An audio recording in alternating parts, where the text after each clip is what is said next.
Os falsificadores de Hitler. A falsificação de notas de libras pelos nazis durante o Terceiro Reich é um facto conhecido.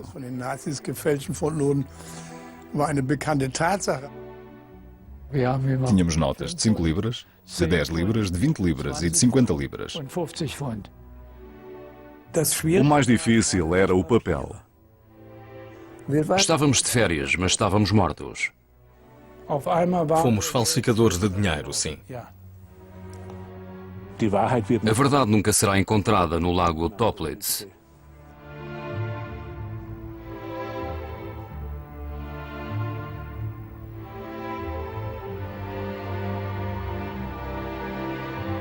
A Operação Bernard foi a maior operação de falsificação de dinheiro da história.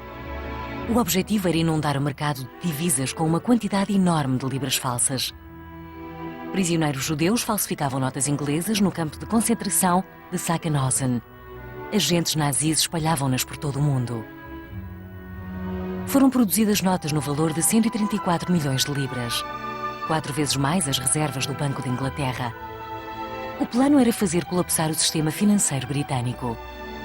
Nos últimos dias da guerra, as SS afundaram vários milhões de libras falsas no largo Toplitz.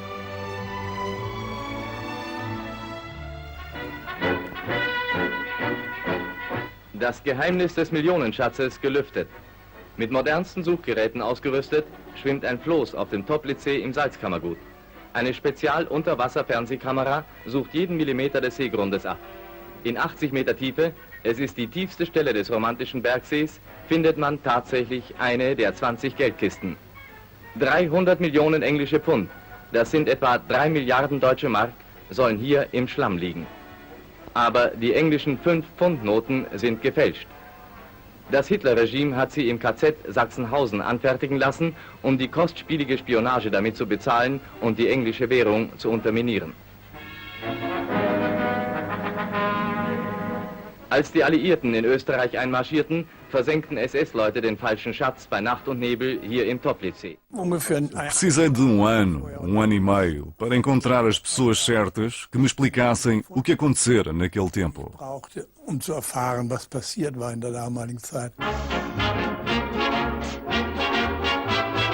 Jawohl, meine Herren, so haben wir es gern, denn von heute an gehört uns die Welt. Dia vieram ter connosco agentes das SS de farda castanha. Levaram-me a mim e ao meu pai.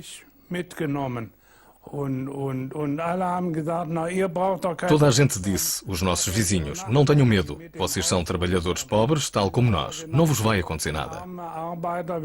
Mas aconteceu.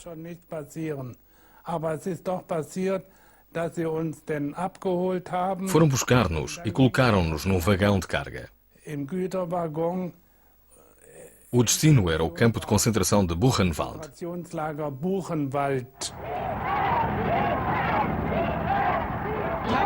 Meine Herren, die Sorgen sind fern. Wir tun, was uns gefällt.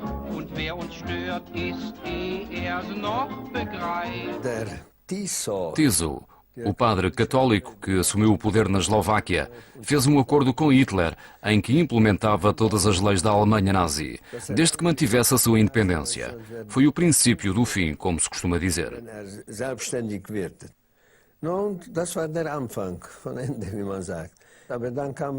O único partido que se opôs a Tiso e que teve de entrar na ilegalidade foi o Partido Comunista, que veio ter comigo e disse: se Tiso implementar uma lei que diga que todos os batizados antes de 38 ou que fazem parte de um casamento misto passam a ser arianos, é uma armadilha católica. Todos os judeus que tinham sido batizados antes de 38 tinham de mostrar um certificado de batismo. Passei 3 anos a imprimir certificados de batismo. É claro que isto salvou a vida a centenas de pessoas. Mas depois a Gestapo descobriu e prendeu-me a 11 de agosto de 1942. No dia seguinte, eu fazia 25 anos. Fui para Auschwitz-Birkenau com a minha mulher, que tinha 22 anos. Mas ela morreu nas câmaras de gás uma semana antes do Natal de 1942. Fiquei sozinho. Jawohl, meine Herren, darauf können Sie schwören. Jawohl, jawohl, jawohl. Fiz passos falsos para judeus. Pegava em passos nazis e trocava as fotografias e as assinaturas. E ensinava-lhes como é que um nazi daquele nível se devia comportar.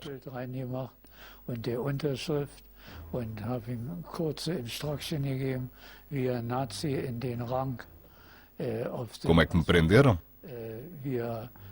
Eu estava no cinema, acenderam as luzes e agentes da Gestapo revistaram todas as filas. Como tinham a minha fotografia, prenderam-me. Fui para o campo de Auschwitz. Nach meiner Verhaftung, das erste Lager war Auschwitz.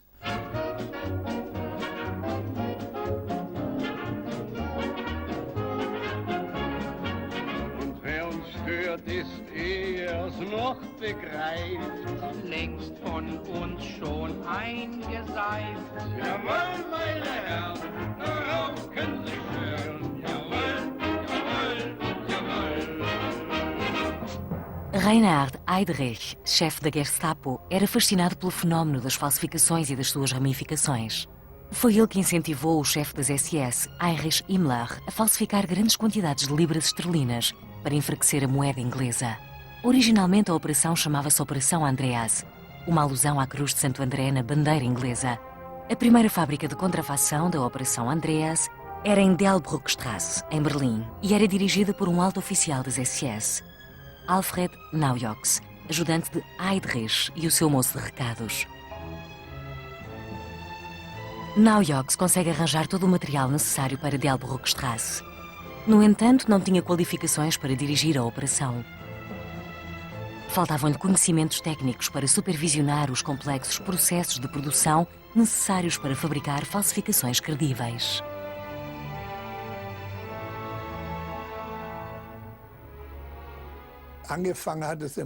Tudo começou quando os ingleses espalharam sobre a Alemanha cupões de gasolina falsos.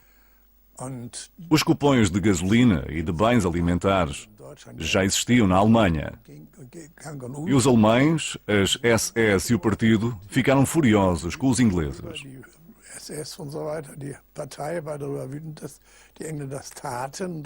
Lembraram-se de fazer a mesma coisa. Também queriam atirar as notas falsas diretamente sobre a Inglaterra. Mas o Heydrich impediu isso e disse que podia usar as falsificações como moeda verdadeira. A Operação Andreas estava destinada ao fracasso desde o início. Heydrich despediu Naujoks e a corrupção espalhou-se em Delbrückstrasse. Eram chefes a mais. Durante um ano não houve resultados visíveis. Mas em maio de 1942, Heydrich foi assassinado em Praga. Em junho desse mesmo ano, Himmler assumiu pessoalmente o controle da operação.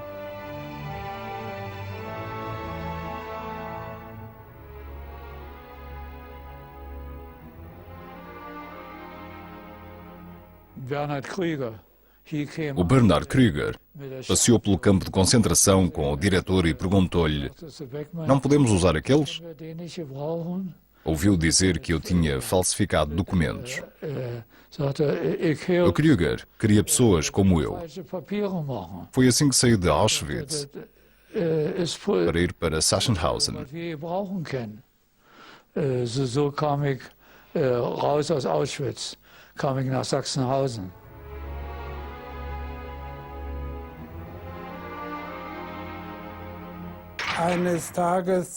Um dia, na chamada, gritaram: Mal herhören, alle Maler, Drucker, Graveurs. Ouçam, todos os pintores, gravadores, trabalhadores de topografias e gráficas, venham ter comigo. Sollen sich melden. Ja, und dann war es dann so, dass sie uns nach E foi assim que nos levaram para Sachsenhausen. De repente, aparece um oficial e pergunta: onde estão os meus judeus?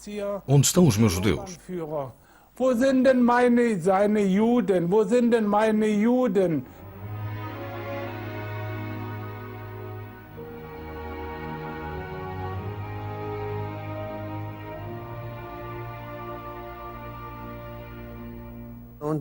Depois fui até ao único edifício de tijolo de Birkenau. Todos os outros eram estábulos para os presos. Entrei no edifício, fui até ao segundo andar e vi escrito Sturmbannführerhaus, diretor do campo. Bati à porta, entrei e anunciei-me. Detido 64401, apresenta-se. Ele olha para uma ficha e diz, é o Sr. Burger? Quando ele perguntou isto, eu gaguejei. Sim, pergunta ele, é tipógrafo? E eu disse que sim. Ele levanta-se e diz, Sr. Burger, precisamos de profissionais como o senhor. Amanhã sai de Birkenau para Berlim para uma tipografia, onde poderá viver como homem livre e trabalhar. Desejo-lhe muita sorte. Voltei a sair. Não acreditei em nada. Birkenau era um campo sob o controle NN, noite e nevoeiro. Não podíamos escrever para casa, como em outros campos. Dali não saía ninguém. E ele diz que eu vou para Berlim. Cheguei à porta do edifício e o guarda diz-me, espera, não vais trabalhar. Tenho uma ordem para ires buscar uma farda nova porque amanhã vais para Berlim.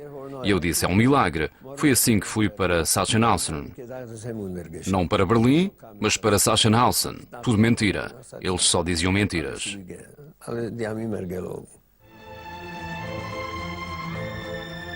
Um grande talento já tinha chamado a atenção das SS durante os primeiros anos da guerra.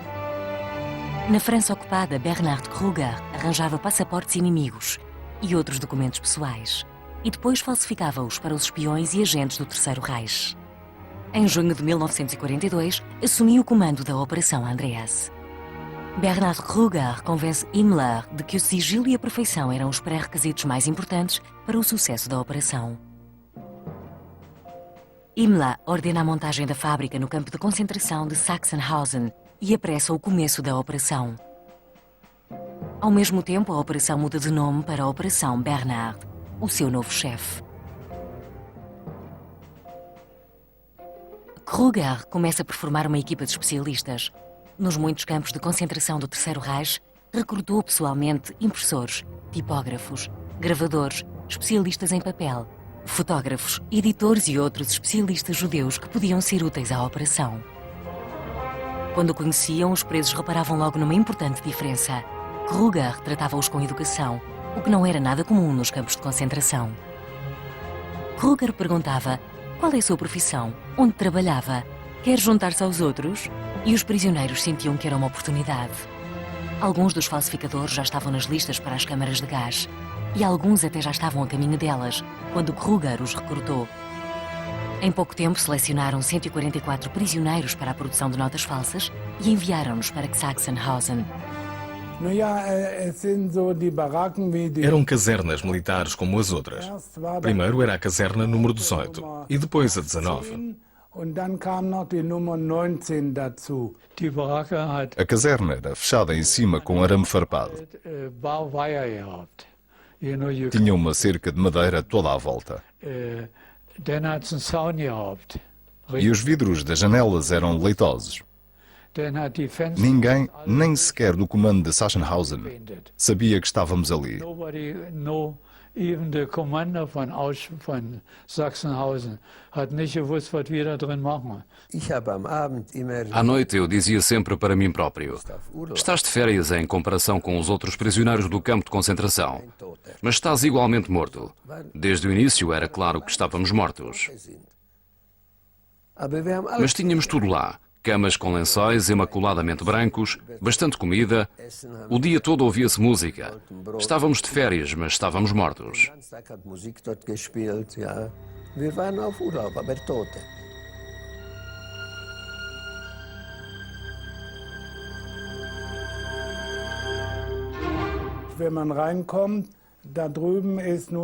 Quando se entrava era a despensa, depois a casa de banho, que tinha no meio uma banheira onde nos podíamos lavar.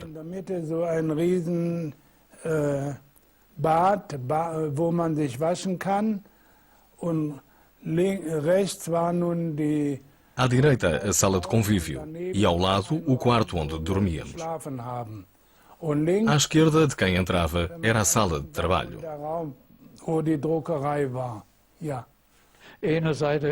De um lado era a gráfica, Do outro lado, o quarto de dormir e no meio, a sala de jantar. Und in der Mitte ist der Essenraum. Einmal in der Woche wurden wir in das Bad. Uma vez por semana, levávamos a tomar banho. A sirene do campo de concentração começava a tocar. Die Sirene, und alle, die draußen, E todos os outros prisioneiros tinham de ir para dentro das casernas. die mussten alle in ihre Baracken verschwinden. Quando íamos tomar banho, todos os outros tinham de ficar fechados. Ninguém nos podia ver. Quando alguém olhava pela janela, os guardas disparavam logo.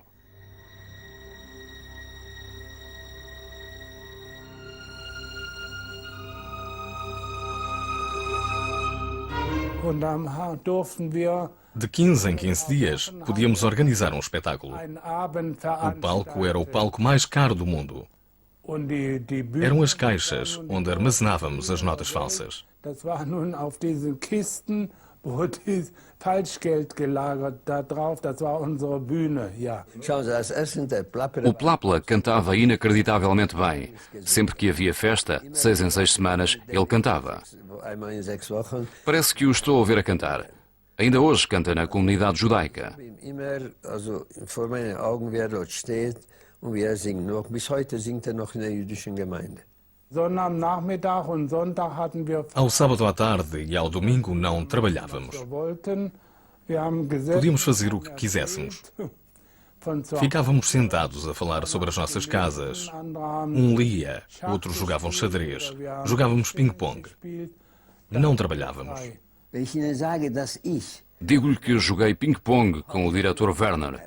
Eu joguei ping-pong com ele no campo de concentração. Tennis mit ihm gespielt Não habe, preciso de dizer mais nada. dann braucht man nichts weiteres zu sagen. Obwohl der Burger, ich meine, ich will mich da nicht. Apesar do Burger ter escrito aqui que jogou ping-pong, não vou dizer nada. Deixo-o ter jogado. Angeblich Tischtennis gespielt. Also gut, dann lass ihn Tisch. In Wirklichkeit habe ich Mas, na realidade, eu é que joguei com este aqui que lhe mostrei, com o Werner. Wir haben, entweder hat das mit Absicht gemacht, jedenfalls hat Não sei se ele fazia de propósito, mas a verdade é que eu ganhava sempre. E quem ganhava tinha de dar cigarros. da hat mir auch ein paar Zigaretten spendiert. Das ganze Leben, der blaue Himmel und das blaue Meer, so unvergleichbar schön ist das ganze Leben, nichts kann es geben, was schöner will. Und wenn man in den blauen Himmel sieht, dann wird aus 1000 Träumen still eine Lied. 1944 bin ich zu Em 1944, fui para a Escola de Comércio em Einweg. Am 20. Juli nach Mas depois do 20 de julho, depois do atentado contra Hitler, fecharam estas escolas e eu tive de ir para Hanemühle, trabalhar na fábrica de papel. arbeiten. Und zwischen Weihnachten und Neujahr Entre o Natal e o fim do ano de 1944, as máquinas pararam para limpeza. zu säubern. Quando eu estava a limpar uma máquina, encontrei uma folha de papel. Die Papiermaschine zu Segurei-a contra a luz e li 20 pounds e Bank of England. Als ich den gegen das Licht hielt, las ich 20 Pounds und Bank of England. Als ich den Bogen aufnahm, kam O der operador da máquina, que tinha visto tudo, tirou uma folha de papel da mão e eu tive de ir falar com o chefe, que estava com uns agentes de segurança, war dann der provavelmente das SS, que me Betriebsbeauftragte, proibiram de contar aquilo a alguém. die mich dann ins Gebet nahmen und mir befielen, mit niemandem darüber zu sprechen. Das Papier hat gemacht Hanemühle bei Dassel. O papel vinha de Hanemühle. Durante 2 anos fizeram experiências até conseguirem o papel certo. No livro A Oficina do Diabo, incluo um relatório que o diretor técnico de Hanemühle deu aos americanos, onde descreve o quão difícil é fazer o papel. Wenn sie schon das Papier hatten und im Quando conseguiram fazer o papel e quando imprimiram as primeiras 500 notas em Berlim, mandaram-nas para a Suíça. Lá um agente foi ao banco, onde lhe disseram que o dinheiro era verdadeiro. Foi então que se lembraram de montar no campo de concentração de Sachsenhausen uma gráfica moderna para imprimir dinheiro.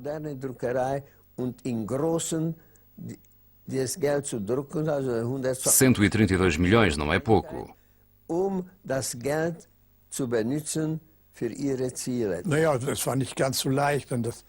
Não foi muito fácil. Tinham começado a Operação Andreas e o papel ainda era muito grosso. Só depois perceberam que o papel que os ingleses usavam era oleoso e limpo depois. Não era material de primeira, era de segunda. Perceberam isto por acaso e as coisas começaram a funcionar. Foi a primeira fase, mas depois perceberam depressa.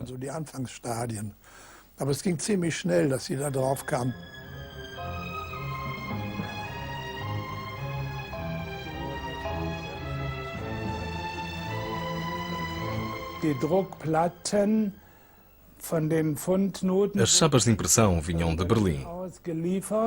E os nossos gravadores eram o Felix Cittrin, de Leipzig, e mais um rapaz da Polónia. Ficavam sentados a trabalhar os pormenores com uma lupa. E claro, também tínhamos notas verdadeiras para comparação. Natürlich hatten wir ein paar Original-Fundnoten auch, damit wir vergleichen. Die haben nun die Feinheiten nochmal nachgraviert. Ja. Não muito longe de Sachsenhausen fica o Castelo Friedenthal, uma elegante casa de campo de estilo inglês ocupada pelas SS. Era aqui que as chapas de impressão eram fabricadas e era aqui que eram levadas para o campo de concentração, onde a Operação Bernhard era finalizada e aperfeiçoada. Era neste castelo, sob a liderança do agente preferido de Hitler, Otto Skorzeny, que todas as operações dos serviços secretos do Terceiro Reich eram planeadas e os seus agentes especiais treinados. Os líderes do Terceiro Reich sabiam que o colapso da economia britânica lhes daria a vitória mais depressa.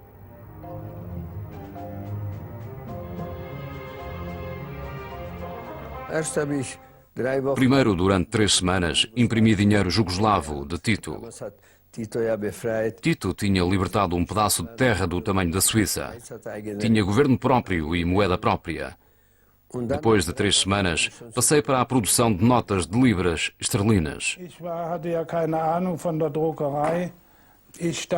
Não sabia nada sobre impressão. Ficava na máquina a introduzir números. Esse era o meu trabalho.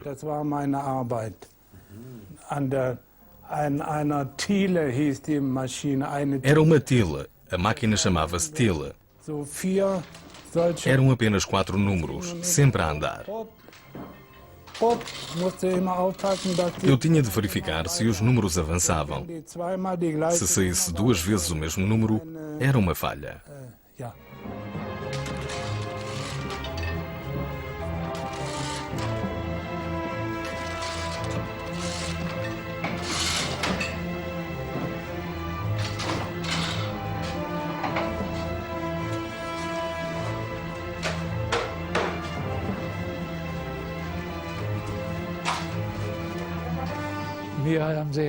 Puseram-me a controlar as falhas das notas. As notas eram divididas em 5 classificações. A primeira escolha eram as perfeitas. As notas da primeira escolha iam diretamente para a Inglaterra ou para a Suíça. A Suíça era um país neutral na Segunda Guerra Mundial. Através da Suíça, comprava-se matérias-primas em Inglaterra. Aço, por exemplo, do qual os alemães não tinham a patente. As notas de segunda escolha eram para os espiões. Usavam-nas para pagar aos espiões deles. Deram ao melhor espião alemão, Cícero, cerca de 300.000 libras esterlinas pelo seu bom trabalho. E eram todas papéis de Sachsenhausen. Depois da guerra, ele quis usá-las e disseram-lhe: aqui tem de pagar com dinheiro verdadeiro. 10 anos depois, ele foi ter com o governo alemão e exigiu uma indenização. Fizeram um filme sobre isso, porque lhe deram dinheiro falso. É claro que ele não recebeu nada, mas fizeram um filme sobre ele, sobre o melhor espião nazi. Franz von Papen, o embaixador alemão em Ankara, que foi considerado inocente nos julgamentos de Nuremberg, teve outro processo em Bonn, onde cometeu perjúrio. Disse em tribunal que não tinha dinheiro nenhum e foi apoiado pela Segurança Social. Na verdade, tinha mais de 1 milhão de libras falsas depositadas em francos na Suíça. Pois Cícero, o espião, devia ter recebido 250 mil dólares de Ribbentrop. E Papen deu-lhe notas falsas. E fez a troca com o diretor do banco alemão, libras por ouro. E este ouro foi parar à Suíça e esteve sempre em poder de Papen. Os filhos dele herdaram-no. Era mais de 1 milhão.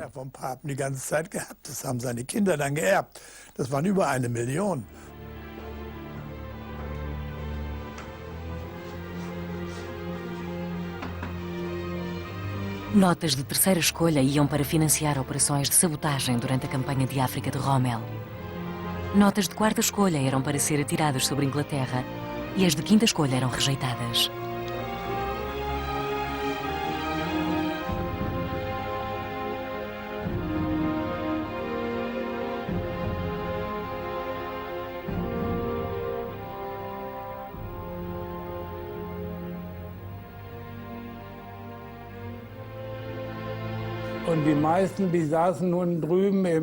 A maior parte ficava na sala grande, em mesas compridas, a trabalhar nas notas acabadas de imprimir.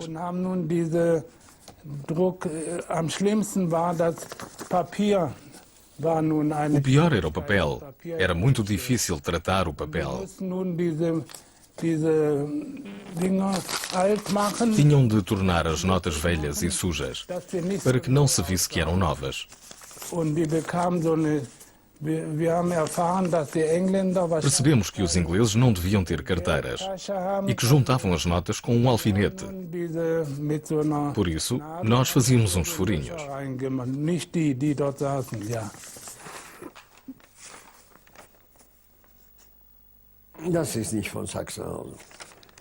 Esta não é de Sachsenhausen. Eu não conseguia distinguir uma nota verdadeira de uma falsa. Mas quando a vejo à contraluz e não tem um furinho na Rainha de Inglaterra, é porque é verdadeira.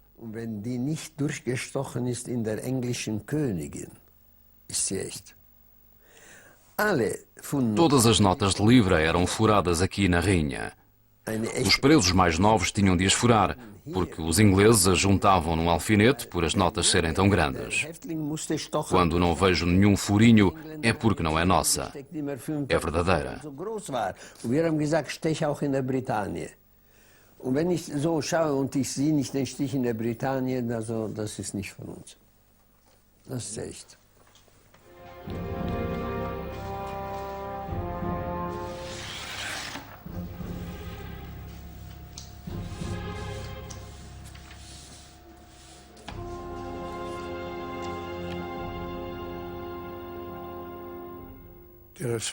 O tal Schwend, o oficial das SS, não era nenhum borra-botas. Era o chefe de distribuição da Operação Bernhard. Vivia no Castelo Labers. A ele juntaram cerca de 100 pessoas que ajudavam na distribuição. Recebiam 33% e trocavam o dinheiro em todo o lado. Na Suíça, no banco do Liechtenstein.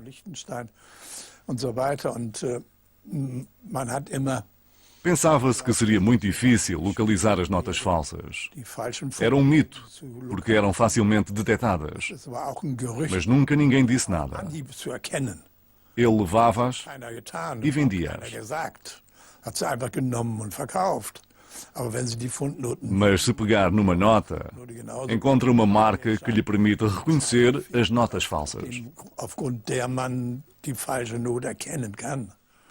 Os ingleses perceberam logo que havia falsificação, mas não se podiam dar ao luxo de admiti-lo, tinham de aguentar. Se a guerra tivesse durado mais um ano, a Inglaterra teria colapsado economicamente. A pessoa responsável pela distribuição das notas falsas era um oficial das SS, Friedrich Schwend, também conhecido por Dr. Wendig. Schwend era um burlão com excelentes contactos no mundo da banca e dos negócios. Schwend vivia no seu centro de distribuição no Castelo Labers, em Itália. Mais de 20 agentes das SS guardavam o quartel-general da fábrica de dinheiro falso, de onde as notas partiam para todo o mundo. Rolos de notas etiquetados com Confidencial, encomenda de Heinrich Himmler, SS, eram enviados em malas diplomáticas, diretamente para os adidos económicos alemães nos países ocupados.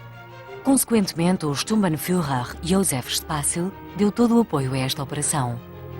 Schwend tinha uma densa rede de agentes e aliados que estavam envolvidos na operação de falsificação de dinheiro.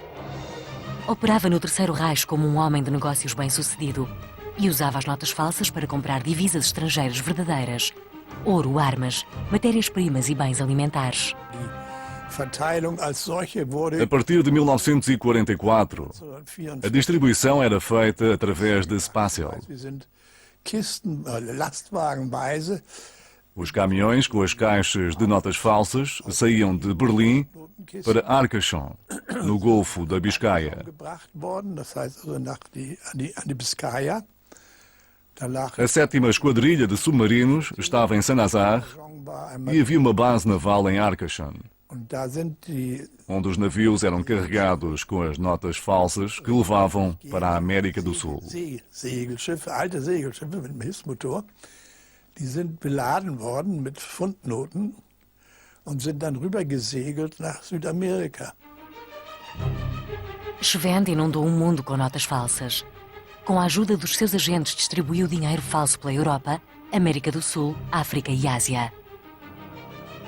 Todos os meses produzia-se 500 mil de notas no campo de concentração de Sachsenhausen. Para conseguir este alto nível de produção, os prisioneiros tinham de trabalhar por turnos. Todas as notas eram escrupulosamente registadas, embaladas e guardadas, antes de saírem de Sachsenhausen para a sua misteriosa viagem pelo mundo. No total foram fabricados 134 milhões em libras falsas. Scorzini comprou ouro com as suas notas falsas e conseguiu enviá-lo para a Espanha, para onde ele foi depois. Und hat es dann nach Spanien geschafft. Da ist dann auch geblieben nachher. Und diese Pfundnoten waren ja nur so lange englische. Estas notas eram falsas apenas até serem gastas. Os bancos aceitavam-nas. O Banco de Espanha trocava-as por pesetas.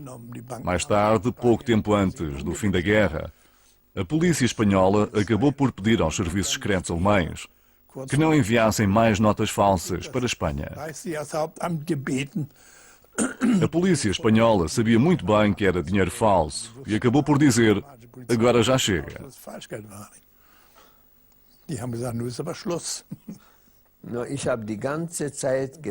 Imprimi notas inglesas até ao final de 1944. Depois, o Kruger disse que íamos começar a imprimir dólares. Passou-me a mim e ao meu colega para a caserna 19. Eu imprimia as notas de libra na caserna 18 e começámos a produção de dólares.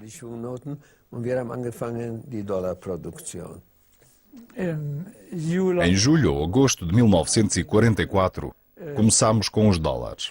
Tivemos dificuldades com o papel verde. Mit Dollar angefangen, weil die Dollar was wert mit grünem Papier. O Smolyanov, o melhor falsificador de dinheiro da Europa, era um criminoso. O Sturmbannführer Kruger era o chefe do departamento contra a falsificação de dinheiro em toda a Alemanha nazi. Ele tinha as fichas todas, conhecia o Smolyanov e disse: vocês são todos idiotas. Não conseguem fazer uma nota de dólar. Vou trazer um especialista para vos ensinar. E trouxe o Smoljanov.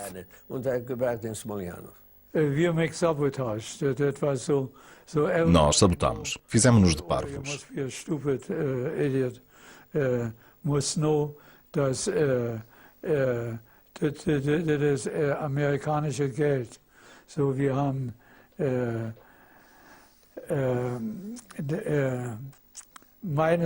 O meu trabalho era manter as máquinas oleadas. Eu coloquei óleo na tinta verde.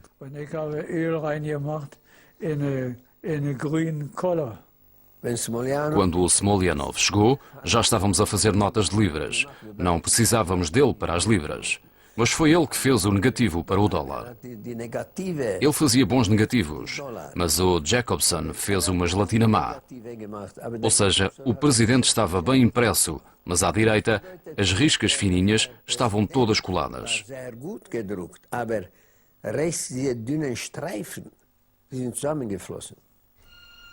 Os aliados controlavam o espaço aéreo alemão desde meados de 1944. Vários meses depois, no princípio de 1945, começaram a bombardear Berlim diariamente.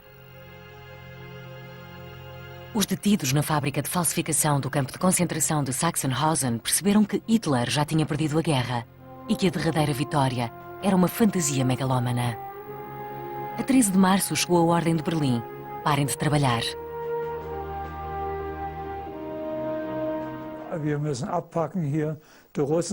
Temos de arrumar tudo. Os russos estão perto. Foi em janeiro de 1945. Em fevereiro saímos dali e fomos para Mauthausen. Estive 4 semanas em Mauthausen, mas os americanos chegaram depressa e fomos mandados para os Alpes, para Radl-Zipf. E lá voltámos a montar as máquinas. Ficámos tão contentes. Se voltamos a imprimir, é porque ainda precisam de nós. E não nos vão fuzilar. A 4 de maio de 1945, o Werner requisitou 3 caminhões para nos levar de Radl-Zipf para Ebensee.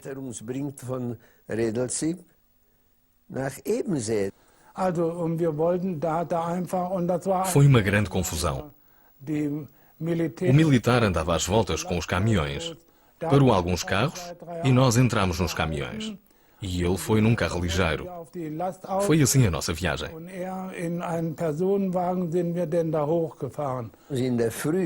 A 5 de maio estavam lá 160 soldados das SS e 16 mil presos normais.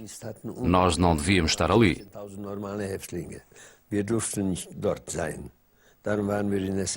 Às 7 da manhã, pela janela, vimos-los a sair à pressa com roupas civis. Deitaram fora malas e armas e gritaram para os nossos guardas: deixem essas porcarias, os americanos já estão na aldeia.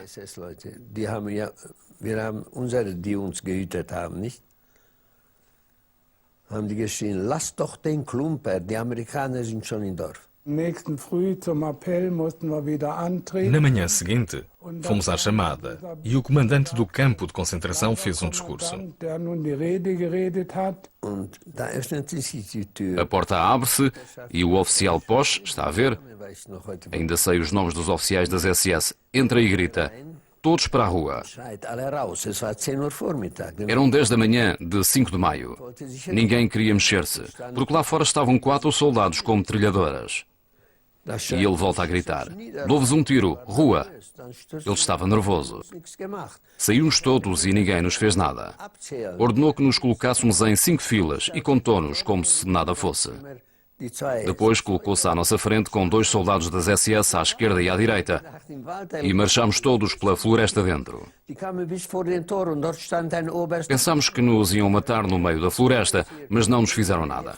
Fomos até uns portões onde estava um comandante do exército que tinha uma cruz vermelha aqui e ao lado dele estava um prisioneiro que estava armado. Eram 10 da manhã. As SS fugiram cedo. Voltou-se para o oficial e disse: entrego-lhe 120 prisioneiros. Ele olhou para nós. Não estávamos rapados, tínhamos sapatos de pele e as nossas fardas de prisioneiros estavam limpas. E ele disse: isso não são prisioneiros. Um dos nossos foi ter com o prisioneiro que estava armado e disse: Veja, nós somos de Auschwitz. 1, 2, 3 saltaram e mostraram-se ao prisioneiro.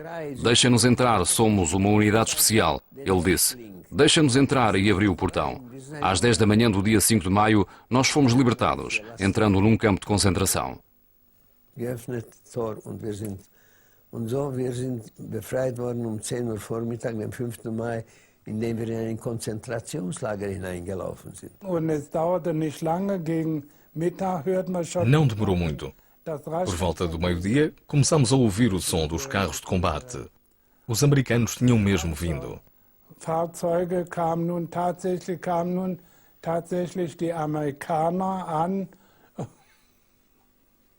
E viram o que tinha acontecido. Und haben gesehen, was da los war.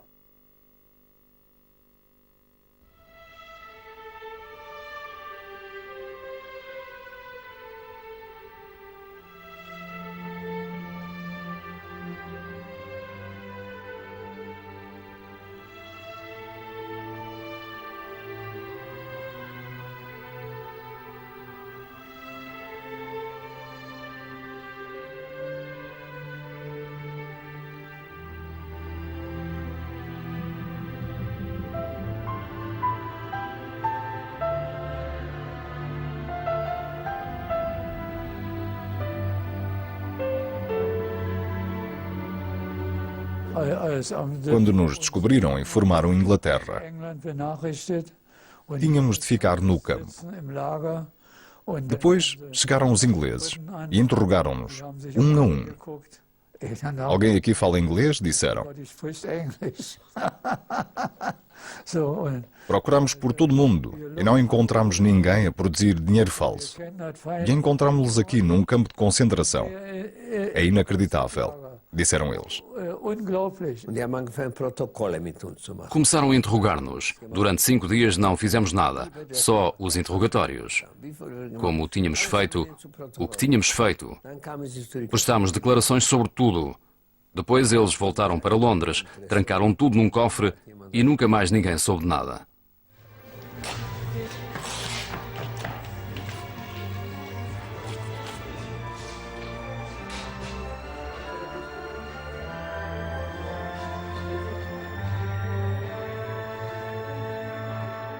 Para fora, comportava-se como um exemplar homem das SS. Na verdade, a única coisa que ele não queria era ir para a frente de batalha. A Operação Bernhard era realizada dentro do campo de concentração de Sachsenhausen.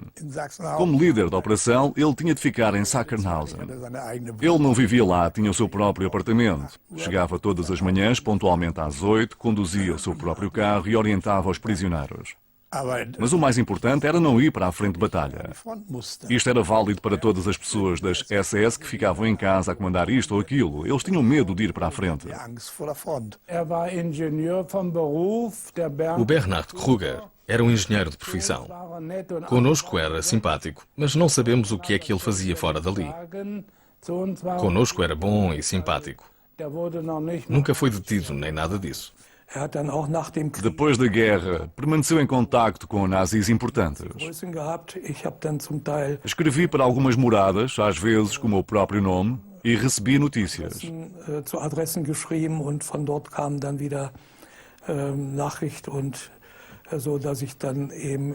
Passava depois essas informações ao Bernhard Kruger. Podíamos agir na clandestinidade. Por exemplo, no caso de Scorzini, o homem que conseguiu libertar Mussolini em Itália em 1944. Continuou a manter contacto com ele e também com outros que foram para a América. Ainda havia uma ligação, uma rede. A batalha por Berlim já tinha acabado. A guerra estava perdida para a Alemanha, mas não para as SS, a força mais poderosa do Estado nazi.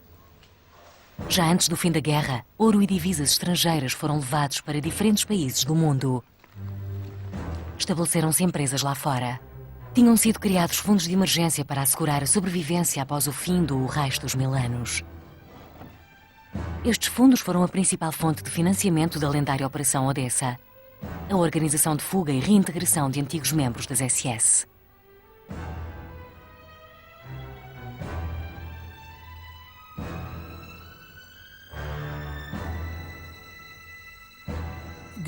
Só ouvi dizer que eram caixas com notas de libras. Mas como já não havia muitas pessoas vivas que tivessem arrumado as caixas, podíamos supor que havia outras coisas lá dentro. Por isso não procurámos apenas as libras, mas também outras caixas. Mas não havia outras caixas. Só as caixas com as libras que nós encontramos. Infelizmente tem tudo que ver com a guerra, durante a qual aconteceu muita coisa no lago, onde havia uma base de experiências da Marinha que fazia explosões, experiências com mísseis. E no fim da guerra, fundaram lá muitas caixas com a ajuda de agricultores e dos seus tratores. Recebiam as caixas das SS e levavam-nas para o lago.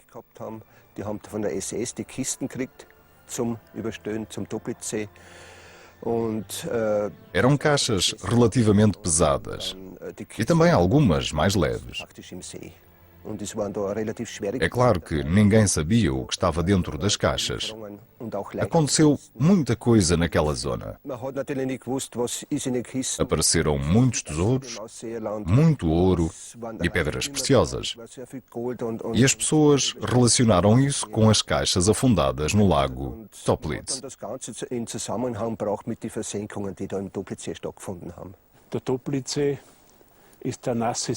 O lago Toplitz é o cofre subaquático da Operação Bernhard. Foi o que o tornou famoso. O Sr. Lode, jornalista da Stern, conseguiu um grande feito: tornar conhecido o seu nome e o do lago. Foi o seu maior feito.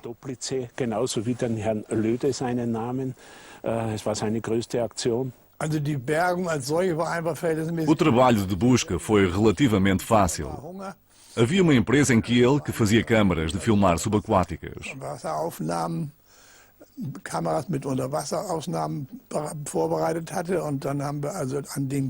Nós construímos uma estrutura e colocámos uns holofotes à esquerda e à direita, e no meio ficava a câmara numa caixa de madeira.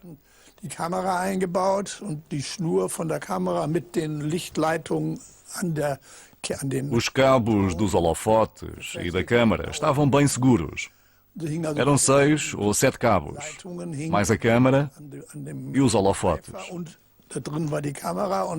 Quando a estrutura descia, percebíamos logo o que estávamos a ver. Foi relativamente simples. O fundo duplo foi uma invenção dos americanos, que fizeram o primeiro mergulho em 1946.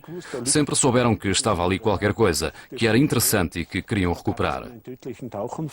Houve um acidente fatal com um dos mergulhadores americanos e a operação foi cancelada. As libras estavam à espera do load.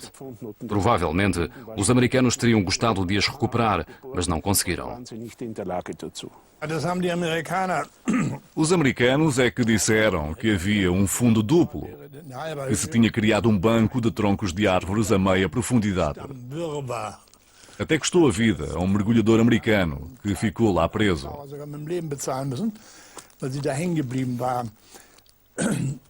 Este fundo duplo eram ramos de árvores atirados pelo pessoal da Marinha de Guerra alemã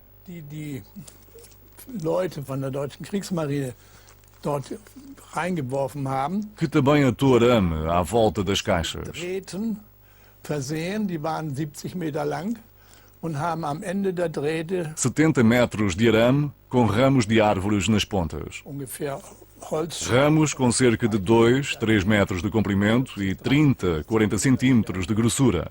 Die schwammen natürlich nun in 40, 30 Estes ramos flutuavam a 30, 40 metros do fundo do lago, agarrados aos arames. Die Kisten lagen hier 70 As Meter. caixas estavam a 70 metros de profundidade, mas os ramos estavam mais para cima. 20, 30 Holz. Os 20, 30 ramos estavam a 40 metros de profundidade. 40 Meter Tiefe. Os americanos mergulharam lá no meio e um deles ficou preso e acabou por morrer. Geblieben und deswegen É daí que vem a ideia de que havia um fundo duplo. Este fundo duplo não passa dos ramos de árvores que a Marinha lá tinha colocado, para que, depois da guerra, pudesse chegar às caixas. O que fizeram? Mas só encontraram notas de libras falsas e não ouro.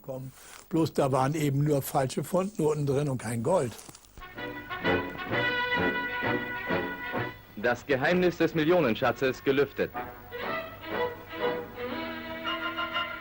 Die österreichischen Behörden nehmen den Schatz in Verwahrung, bis geklärt ist, wer das Falschgeld vernichten wird. Das Rätsel um den SS-Schatz ist gelöst.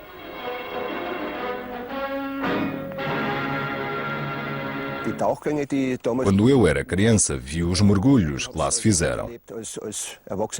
Aos 16 anos, vi o mergulho do jornalista Lod, que trouxe para cima as primeiras notas. Mas sempre ouvi dizer que também havia ouro lá dentro. Apareceu imenso dinheiro. Ficou tudo branco com as notas à tona. É claro que eu também saltei para dentro do lago, como tantos outros rapazes para apanhar algum.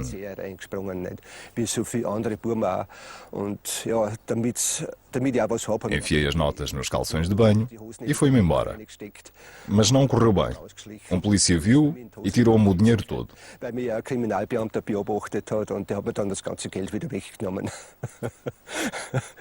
Foi pena.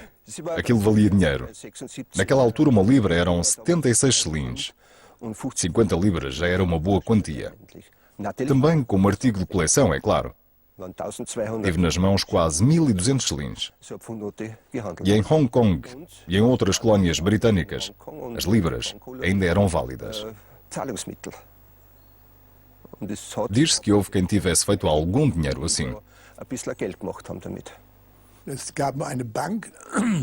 Na Argentina, havia um banco de um homem chamado Fultner. O banco já tinha apoiado o Eichmann e estava cheio de notas falsas. Era um banco verdadeiro.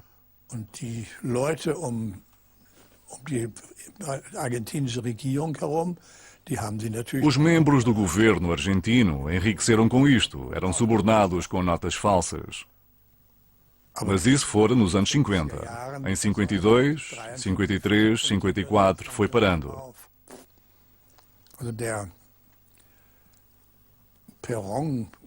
O Perón foi subornado com notas de libra depois da guerra.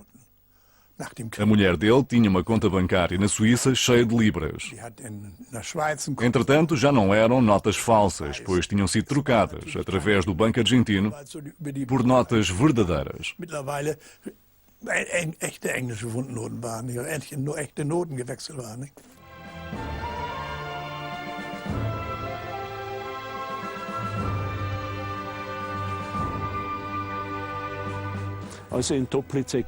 Do lago Toplitz conheço cada arbusto, cada árvore, cada ramo, cada rocha, cada buraco. Foi um dos meus lagos preferidos, para a grande pena do Instituto das Florestas austríaco, que sempre teve as mãos no lago. Isto, por exemplo, é uma chapa de impressão original.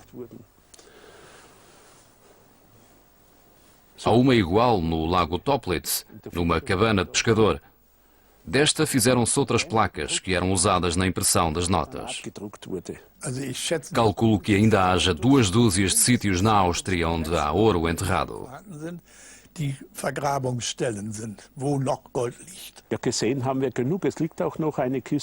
Já vimos muito. Ainda há uma caixa com libras bem escondida aqui no lago Toplitz, que vai para um museu, quando o governo austríaco disser que é para ir para um museu e que não será destruída. Isto tem de ir para um museu e não para um forno como outras coisas.